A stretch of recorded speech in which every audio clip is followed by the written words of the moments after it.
Hello bookworms! Today I'm here to do another news and stuff video. It has been so long since I have filmed one of these and there's been so much that has happened, so I have a lot to cover because there are a lot of exciting things happening. But before I get into the news, I just wanted to make two other kind of announcements. So first of all, I reached 10,000 subscribers over the holiday season and I just wanted to say thank you so much. It just blows my mind. I literally never expected for anything like that to happen. Last year, going into 2016, I had under 2,000 subscribers, and to have gone from under 2,000 to over 10,000 in the past year is just I can't even find words because I'm just astounded that that could have even happened. I'm so thankful, and I really enjoy talking to all of you and just discussing books, and I just love it, and I'm just so happy, and I just thank you so much. So I'm going to hold a giveaway for one person to win $50 worth of books from Book Depository, so that way it can ship to as many countries as possible. Once a winner is picked, I'll contact you via email, and then you can send me links to the specific books that you would like up to the $50 mark, and then I will send those to you. So thank you so much. That'll be down below. Oh, and then also for hitting 10K, a lot of people have been asking me if I'm going to do a Q&A video, which I've never done on my channel before. And I never thought that I would do, because I always am who cares about me? We're talking about books. That's what's exciting. So the fact that people have asked me to do it is also something that just boggles me, because I'm why do you want to know about me? So if you want to leave any questions down below, I will be picking some from the comment section, and I will film a Q&A video coming up soon. And then my second announcement before the news and stuff is really exciting. So there is an event that is held every year by book bloggers that's called the Book Bloggers Love-A-Thon. I did a video about it last year. We did a tag video, and the Book Bloggers Love-A-Thon is really the event that kind of immersed me into the online book world. It's really how I discovered so many amazing book bloggers that I am now friendly with. It's how I kind of broke out of my shell and got to know a lot more people within with the same interests as me, with the same interest in the same kind of books and stuff. And I just love it. It's just such a fun event, and it's all about your love of books and meeting new people and being creative, and it's just so much fun. So I have looked forward to that every year, and this year I am getting to be one of the hosts of it, which again is just so exciting to me, because this event really means a lot to me. So this year I am co-hosting along with Alexa of Alexa Loves Books, C of The Novel Hermit, and Mel of The Daily Prophecy, and I'll leave links down below to their blogs and also Alexa's booktube. The only qualification really to be part of the Book Bloggers Love-A-Thon is to have some type of social media account and to love books. So if you have a YouTube channel, if you have an Instagram account, if you have a Twitter account,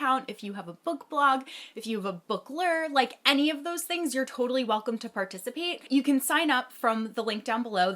We did a sign up post a week or two ago. And the fun thing about the Love-A-Thon is that it's an event that really is about loving books. It's not a read-a-thon. We're not trying to challenge you to read as much as you can in a couple of days. So the event is taking place on February 18th and 19th, and the whole purpose of it is to just showcase your love of books. So we all brainstormed and we came up with some really fun challenges, and once you sign up, you'll get an email telling you what the challenges are and the schedule that they are to be posted. There's usually a couple of challenges a day. There's Twitter chats, there's lots of giveaways, and it's just really fun because you just get to meet a ton of new people. So I'll leave a link to all of that down below. Really excited about it. And now I will get into the news and stuff, now that I've just spent so much time talking about other things.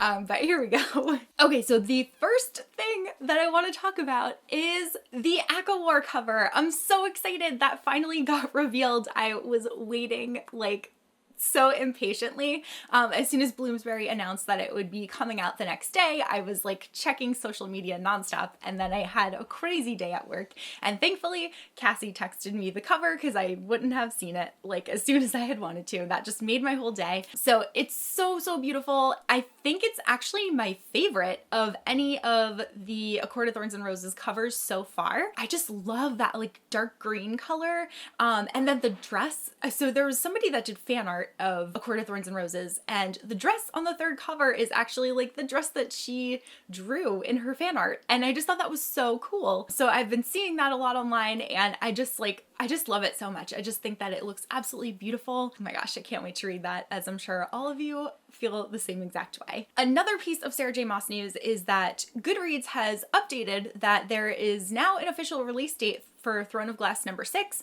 There's still no title, but the reveal says that it's coming soon, but who knows like when it's actually coming. But it is going to be released on September 5th, 2017. So we are getting that on schedule, which is really exciting because I was very nervous that it was going to be pushed back, but fortunately it's not. And then we're also getting the novella in June about Kale, which is also super exciting, even though I don't really care about him. The next most exciting category of news, obviously, is Harry Potter related.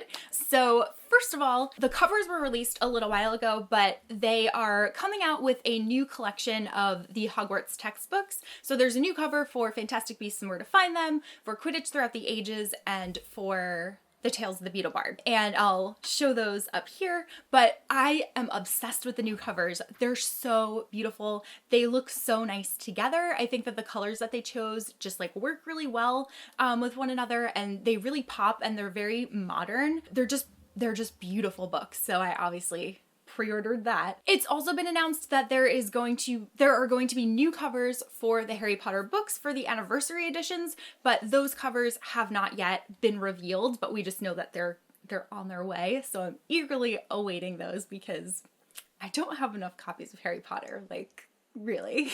Then I think lastly in the Harry Potter world, it was also announced that there are going to be 4 new books within the Potterverse that are coming out this year. The first one being Hogwarts, a Cinematic Yearbook. The second one being J.K. Rowling's Wizarding World Movie Magic. The third one being J.K. Rowling's Wizarding World Magical Film Projections, and it's gonna like focus on creatures. And finally, there's going to be a Harry Potter Magical Artifacts coloring book. Next, I want to just talk about the new paperback cover that's going to be coming out for Carry On by Rainbow Rowell. It is beautiful. Kevin Wada did the artwork for it, and it is like absolutely gorgeous. I have loved Kevin's work for so long because he's known like very well within the comic book industry because he's always drawn like beautiful versions of female heroes in very fashion forward clothing. And he was really like one of the first people to kind of start doing that. Now comic book characters wear things that are so much more similar to like what we would see actual people wearing. He was really one of the pioneers of focusing on the fashion element. So I've always appreciated his work, and when I just saw like that he was going to be doing that cover, I was like, wow, like this is just so exciting. And I know that he did artwork for Lee Bardugo's Six of Crows duology, like he did those cards and stuff. So the fact that he is now working on artwork for young adult books is just like so exciting to me. I obviously instantly pre-ordered the new version of Carry On because it is so beautiful. Next is another thing that I haven't gotten to talk about yet because it's been that long since I have filmed one of these,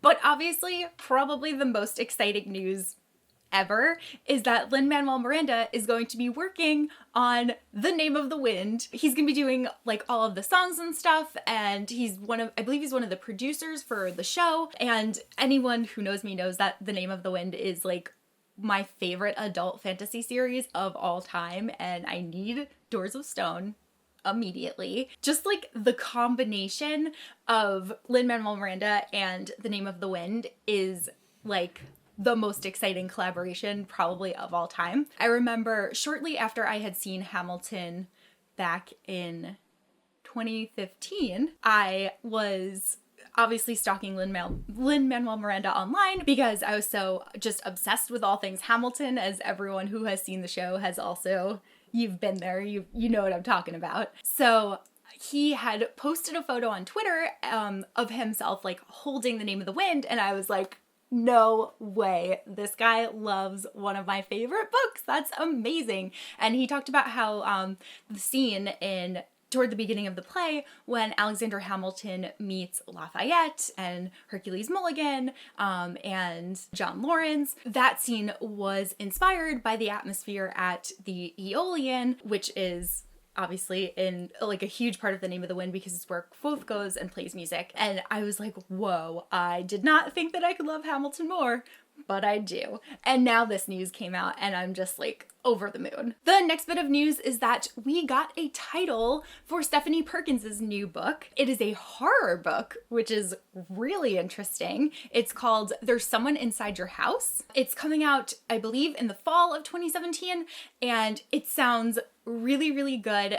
Stephanie Perkins obviously is known for like those cute, fluffy, amazing contemporary stories, and now she's doing this horror book. So I'm really excited to see what she's going to be up to with this. But she said that it's going to be much more like one of your like classic teen horror movies. It's not going to be anything like paranormal. It's going to be there is a killer in the house. So I'm really just excited to see like where she's gonna go with it. Then next, I don't know how I didn't realize this earlier, but apparently E. Lockhart is coming out with a new book this year. For those that are not aware, E. Lockhart wrote We Were Liars, and that was such a great story when it came out, and I loved it so much. So I have no idea how I didn't realize, but she's coming out with a new book this year called Genuine Fraud, and it is another psychological thriller, has a very interesting cover, and Entertainment Weekly just released an excerpt from the novel.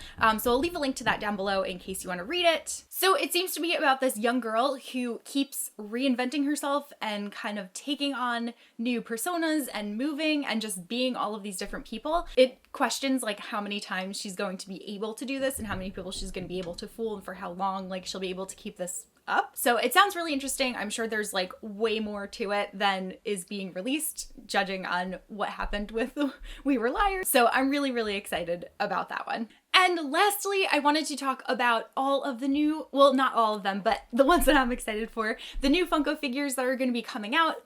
London Toy Fair was held in the beginning to middle of January, and Funko announced all of these new pop figures that are going to be coming out, and I'm so excited. The ones that I am definitely like by far the most excited for are the new Lord of the Rings ones. I really want to get Saruman, and I love Frodo and Bilbo, and I just am so excited.